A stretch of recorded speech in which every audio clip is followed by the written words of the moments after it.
Good morning, girls. Today's lesson is lesson 6 from chapter 8, solving quadratic equations by factoring. We will be having example 2, but before we go through this example, let me go back to example 1 and revise a little bit. Example 1 said that if you have two quantities, if you multiply them, it will be equal 0. So it means that one of them is equal to 0, right? So it's either this one equal to 0 or this one equal to 0. So 3x plus 2 equal to 0 or x plus 4 equal to 0. Now here you take plus 2 to the other side, it will be negative 2. So 3x equal negative 2. And then since I want only x, so you divide by 3, you divide here by 3, and the answer is x equal negative 2 over 3.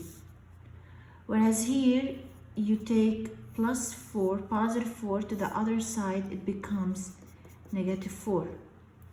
So the answer is x equal negative 2 over 3 or x equal to negative 4.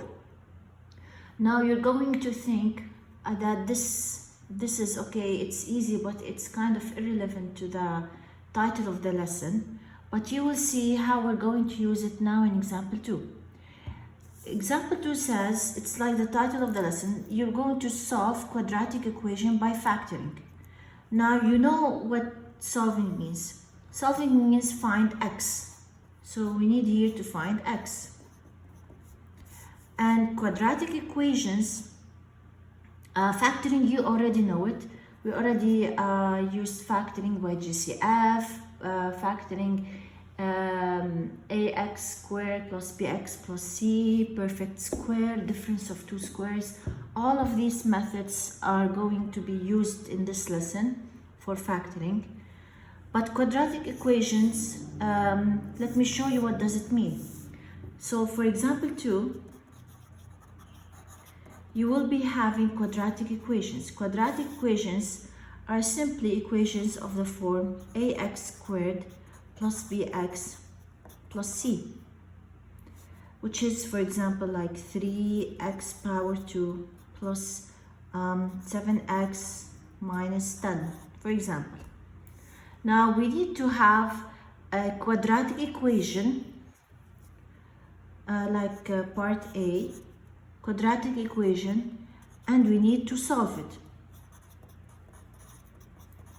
Now this is a quadratic form, this is a quadratic equation. It's quadratic equation because it has the equal sign, and it's this is refers to equation, and quadratic because I have power 2. Remember that a polynomial of a second degree, we call it quadratic polynomial. So we're going to solve this one. Now to solve it, we're going to use factoring. If you remember, this is of the form x squared plus bx plus c. So I need to find two numbers. If I multiply them, it's 10, and if I add them, it's 7. If you multiply them, it's C, and if you add them, it's B. Now these two numbers, these two numbers can easily be, you can easily see them. 10, you can do 2 times 5, which is 10, and if you add them, it's 7. So the two numbers are x plus 2 and x plus 5 equal to 0. This part, you know, so far this part, we did this last chapter. Now, because we're solving an equation, so I need equal to 0. Now this will take me back to example 1. You will say that since I have these two equal to 0, if I multiply them, so it means it's either x plus 2 equal to 0 or x plus 5 equal to 0. x plus 2 equal to 0, it means x equal negative 2, and here x equal negative 5. Okay, let's take another example.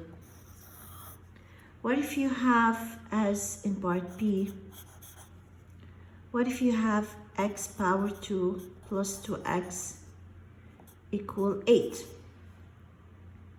Now you see that here I have a number where I should have equal to 0. So take this number back to the quadratic form. When you take it back, plus 8 should be minus 8. And here nothing left, so it's equal to 0. Now, since it's of the form x2 plus bx plus c, so you will look for two numbers. If you multiply them, it will be negative 8, and if you add them, it will be 2. And these numbers are 4 and 2, but I need a negative, so let's try this. 4 multiplied by negative 2 is negative 8, correct. 4 minus 2 is 2, which is correct. So the two numbers I'm looking for are x plus are 4 and negative 2. Now you will say this is equal to 0, this one's equal to 0. So x will be negative 4 and x will be 2. It's either this or this. Now let's check for something a little bit harder. For example, negative 2x power 2. I skipped c because c is similar to this. Now d, it's a little bit harder. You have this form. Now first you have to think that you have to take these to the side because we need it at the end to be equal to 0. Okay, don't forget that when you take these, when you take them, you have to change the sign.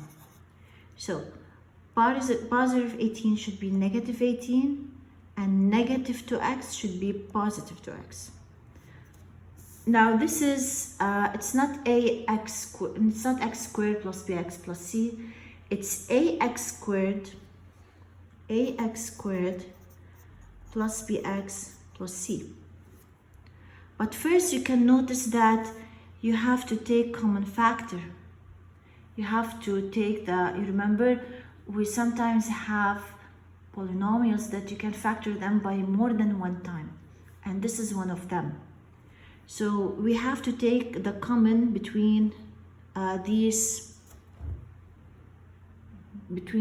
two questions. Now just let me edit. This is 12, I'm sorry. You have to take the common between these terms. Now obviously the common is 2, because this is negative 2xx, this is 2 times 6x, and this is 2 times 9 equal to 0. So you'll take 2 common and you put it outside, and it becomes negative x squared plus 6x minus 9 equal to 0. Now do you remember when we said that if you have here a negative sign, you also have to get rid of it? So we get rid of negative by multiplying by negative 1, and here also by multiplying by negative 1. So it becomes negative 2 into x squared minus 6x plus 9 equal to 0. So you have to change the sign of everything. This will become negative, the negative will become positive, positive, negative, and negative, positive. This one, now, you can solve it like this, like this one, x squared plus bx plus c. Or if you remember the perfect square method, you can simply do, if you remember, this is because it's x power 2 and this is 3 power 2, so we can write it as x minus 3 power 2. And as we said, if you don't remember this way, you can do it like this way. It will end up with the same answer. Now here I have two things. If you multiply them, it will be 0. So I have negative 2 is equal to 0, which is impossible. Negative 2 it's a number, it can never be a 0. So I have only this one. X minus 3 equal to 0, so x is equal to positive 3. So this has only one solution, which is x equal positive 3.